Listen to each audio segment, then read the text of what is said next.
boses. Ako hindi. Naglilibang lang ako dito. Period. Talaga? Sobrang ang paglilibang mo pa sa totoo lang. Sobrang paglilibang mo dahil marunong kang, gumawa ng controversy. Alam mo yun. At alam mo na, yes, talagang hindi ka tunay na tao, Pao, na kayang maging totoo sa kapwa. Yes, everyone. Kasi kung ganyan naman, you don't. Kailangan kong mag-bow down. No, you don't need to bow. You don't need to. People will know. People will notice. People will feel. Sila yung mag-judge sa atin. Kaya nga, kung inaakala mong nag-enjoy ka dito sa community, well, so be it, mag-enjoy ka ng mag-enjoy. Pero mag-enjoy sila na tignan. Yeah. Sa mga times na tingin ko hindi rin ako naintindihan ng community. Meron din bang obligasyon ng community sa akin na sabihan ako kung anong dapat kong i-feel? Yes. They do. They have all the rights. Yes.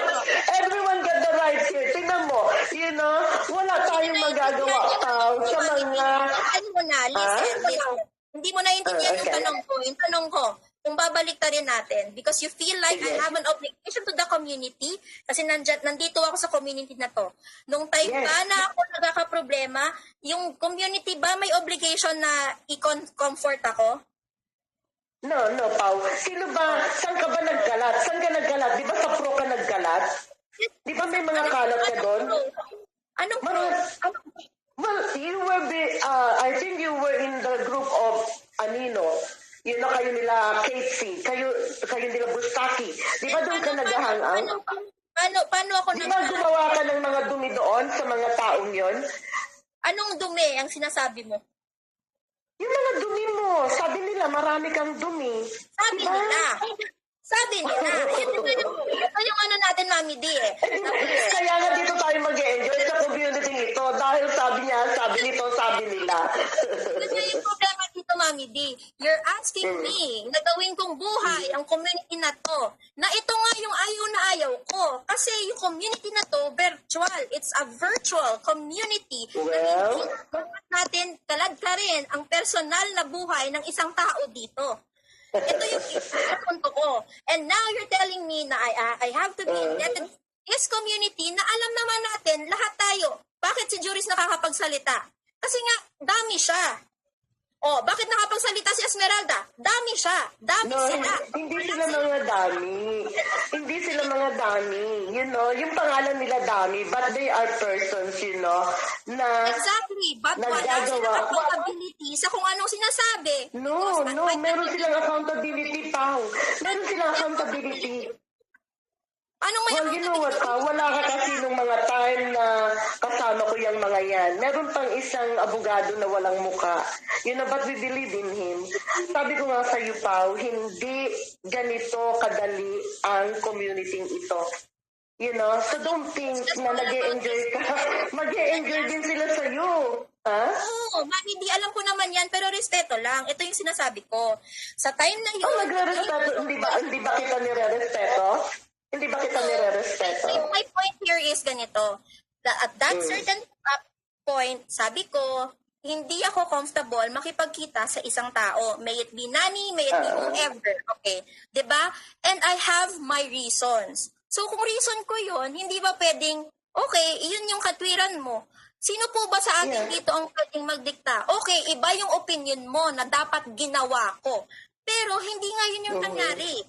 Siguro sa akin, kahit i-bash man ako dyan paulit-ulit, wala akong utang ng loob. Okay, but you don't know the full story. And I refuse to tell everyone the whole story because hindi kayo part ng journey namin nun. Yun yung punto ko. Hindi lahat pwede niyong malaman dahil hindi naman kayo kasali sa pag-uusap. Okay. Can I speak now, Pao? Sure, go. Okay, hindi kami kasali. Pero nag-oobserba kami kung ano yung pinapakita sa mga channels. Doon kami nagbibigay ng opinion. Di ba? So, kung hindi kami kasali sa mga... Yun yung... Pardon? Hindi pa rin kayo kasali. No, kasali kami, Pao. Kasali kami sa bawat community. Ang hindi namin alam, yung mga hidden na pangyayari. But minsan, doon sa mga naririnig at nakikita namin, doon kami babase. So what kung hindi namin alam ang buong istorya? Yun ang ipinakita sa amin, yun ang narinig namin, at doon kami babase. Yes, we will. We will be. No, Pao. We don't need to know everything. But you're the one showing it. You're the one telling us. So it's our obligation to, say something doon sa nasasabi ng tao na naririnig namin. Gusto nyo lang mag-opinyon. Yun, Mami D eh. Hindi naman kayo kinali. Gusto nyo lang mag-opinyon. Hindi, obligasyon yun. Tama. Bakit ako umakyat sa iyo? Hang on. Umakyat ako dahil talagang gusto ko magbigay ng opinion. Dahil sinabi ko nga sa iyo, itong community nito, yes! Iba yung rights. Iba yung rights, obligation. No, Pao. I have the right. I have the right to observe. Kaya nga umakyat ako, Pao. No, hang on, Pao. Teka muna, nagsasalita ako, Pao, ha. Sabi ko, lahat tayo may right. Yung nakikita namin, naririnig namin, dun kami bumabase. Yung mga tago, syempre bakit namin bibigyan ng opinion, nakatago. Pag merong naglabas, merong nagchismis, pwede namin bigyan ng opinion. Pero ito ngang nagawa mo na pagpupunta sa Pilipinas, yun lang naman ang issue ko.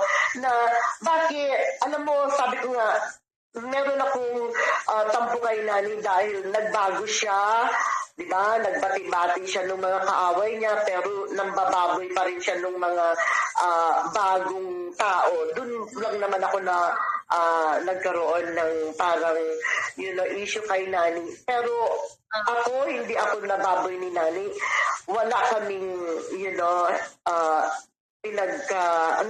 pinag-awayan. Kaya lang, ayoko yung... Alam mo, hindi, gets ko yung punto mo. Gets ko. Very clear. Na, from a third-party perspective, talagang, yun naman talaga yung iisipin mo. Close kami ni Nani, si Nani. Oo, Mami D, alam ko yun. Alam ko yun. And talagang valid point.